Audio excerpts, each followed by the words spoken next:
сіздермен бірге Асқар. Мен бүгін сіздерге үлкен тақырып жайлы айтатын боламын. Өте маңызды. Соңына дейін көретін болсаңыздар, үлкен пайда алатын боласыздар. Бүгінгі видеоның тақырыбы сендердің подписчиктерің YouTube'да уже бар.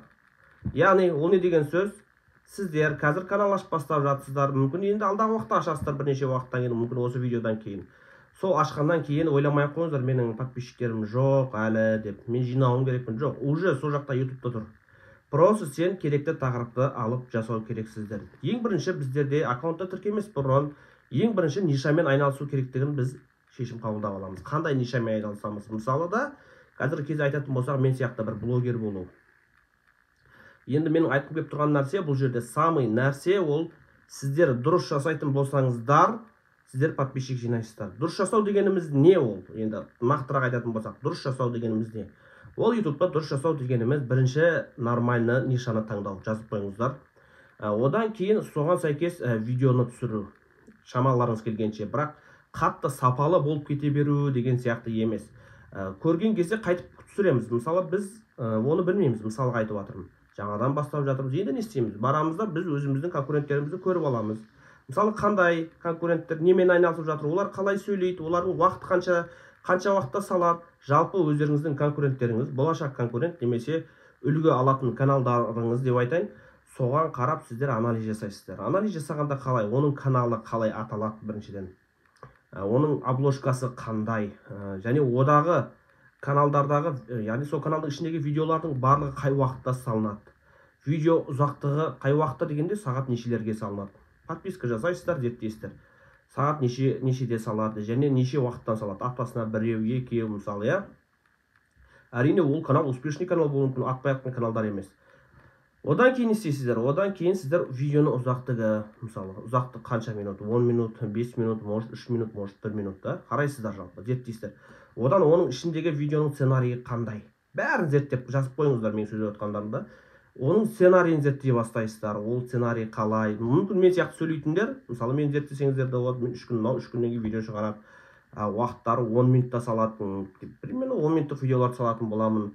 Сөйлеген кезде мен сияқты сөйлеуге тырысыңыздар. Жалпы мен сияқты істейтін болсаңыздар. Ал басқа темада сол видеоның, яғни сіздердің конкурент немесе сіздердің үлгі алатын каналдарыңызға қарап зерттейтін боласыңдар. Аналитика, зерттеу ол бәрі сол бір сөз.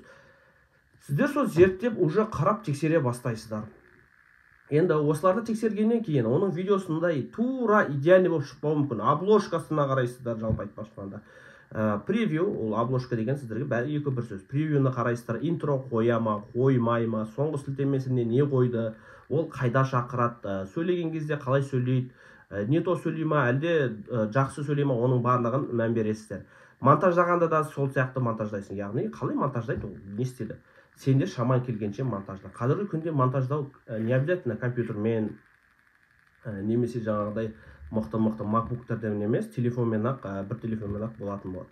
Монтаждауға болады. Оны өздеріңізде тіпті жақсы білесіздер. Сіздер ойламай қойыңыздар, YouTube-пен айналысқан кезде обязательно компьютер керек, мықты мощный камера емес, бар телефондарыңыз, Xiaomi даже болса да, Samsung болса да, или там iPhone болса да болады. Жалпы қайсыған күшің жетеді, соны істей бересің. Содан кейін сіздер каналдарыңызды уже тіркеп бастайсыздар, зерттейсіздер, күнделікті жасап, жалғасты болған нәрсе естеріңізде болсын.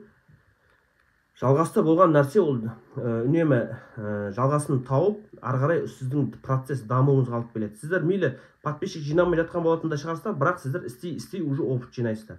Менің айтқым келіп тұрған нәрсе результат емес. 1000 подписчикке жет бір айда. Себебі кез келген адам онда жете алмауы мүмкін. Бірақ сен дұрыс бағытта жүретін болсаң, уже 1-2 айдың ішінде, немесе 3 айдың ішінде уже 1000 подписчик 4000 сағат жинап алу мүмкінсіздер мысалы. Дұрыс па, достар? Сол үшін де бірінші не істейтін дедік? Өзіміз сияқты жалпы бір нишаны таңдаймыз. Және де өзіміз сияқты нишаны таңдаймыз, соны қараймыз. Мысалы каналдар көп, дұрыс па?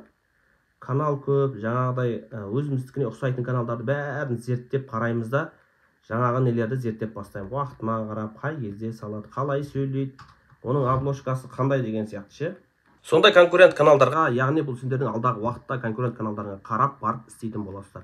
Просто көп адамдар менен келіп сұрайды, қалай жасасам болады, не істесем болады, менікі атпай жатыр, менікі просмотр болмай жатыр, менің проблемам анау мынау дейді. Мен айтам, үнемі айтам, видеоң қызықты болсын десең, енді қызықты қызық емес екенін қаяқтан білеміз деп сұрақ қояды. Қызықты болсын десең, онда сенің конкуренттеріңе қара. Жалпы айтқанда сенің конкуренттер деп отқаным, мысалы үлгі алатын каналдар, орыс тіліндегі каналдар бар, ағылшын тіліндегі каналдар переводтап өз-өзіңді істеп дамыта бер. Ертең басқа каналдарға көшесің. Естеріңізде болсын, бір каналдан бастайсыңдар, енді екінші каналға өтпеу керек деген қағида жоқ қой ондай, дұрыс па? Мысалы мен қазір осындай блогер темамен бастасаңыздар, может тамақ істейтін темамен сүресіздер, может басқа да пересказ, кино пересказ деген сияқты неше түрлі каналдармен жүргізесіздер.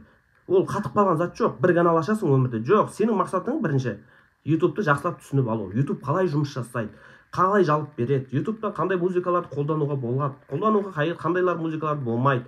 Жалпы айтқан кезде не видеолар салуға болады, не видео салуға болмайды, соның барлығын сенің білу мақсатың. Қандай видеолар просмотр көп болады, сол үшін де сен YouTube'ты бастан аяқ, басынан өткізіп көруің керексің. Жалпы мен сияқты. Мен де мысалы үнемі айтам, главное сіздер, менде мысалы курс бар, қазір сатып жатқан курсым. Телефон номер тұрады, хабарлассаңыздар болады, сол жерде барлығын көрсетіп қойғам, қалай бастан аяқ. Ұзыннан шуақ әңгіменің сұрақтың бәрі сол жерде. Мен себебі ол жерде аккаунт тіркегеннен бастап Каспиге, яғни ақша қалай түседі YouTube'тан, сол уақытқа дейін бәрін арнап қойдым.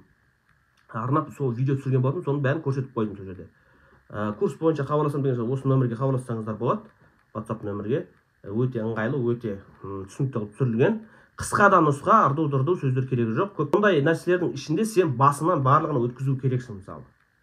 Себебі басынан өткізбей сіздер ешқандай оны түсіне алуларыңыз қиын болады. Мысалы бір жалпының темасы келіп қалса қалай болады?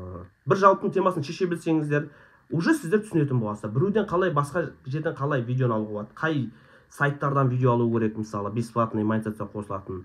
Менің 1000 подписчик жинап 4 сағат жинап бәрін қосайын деп жатқан кезде монетизация отклонен. Яғни сонша 3-4 ай бойы күтіп жүрген кезде, 1 жыл күтіп жүрген кезде, мысалы монетизация отклонен болып қалды. Оның себебі неде? Не істедің сен? Так, мынаны дұрыс істемедің деп уже түсінетін болатын. Себебі уақыттарыңыз қымбат екенін енді ұмытпаңыздар. Уақыт уже сіздерде ақша әкелетін болғандықтан сіздердің уақыттарың қалям-балям анау-мынау емес. Ақша табасыздар уже. Сіздер осы бір күнде бір 5-6 доллар табуға болады. Оның өзі 2,5 мың теңге мысалы да. Кейде даже 10 мың долларға табуға болады. Уже 4,5 мың теңге. Уже ойланыңыздар, сіздер дұрыс жұмыс жасамайсыздар ма, уже 4,5 мың теңгеден айырылып жатсыздар деген сөз. Сол үшін де уақыттарды соза бермей, бірінші істеп көріңіздер. Сіздер осылай істеп үйрене беретін боласыздар. Күнделікті сағатта 11-де TikTok-тан эфир болады. Міне жазылып тұр, мен TikTok-та және де кім YouTube курсын алам дейтін болсаңыздар, WhatsApp-та нөмір бар, міне хабарласыңыздар. Және де жақсы да тағы да курстар оқимын дейтін болсаңыздар, мынаны оқысаңыздар болады. Сіздермен бірге болған Асқар, арнаға жазылып лайк басып кетіңіздер. Сау болыңыздар.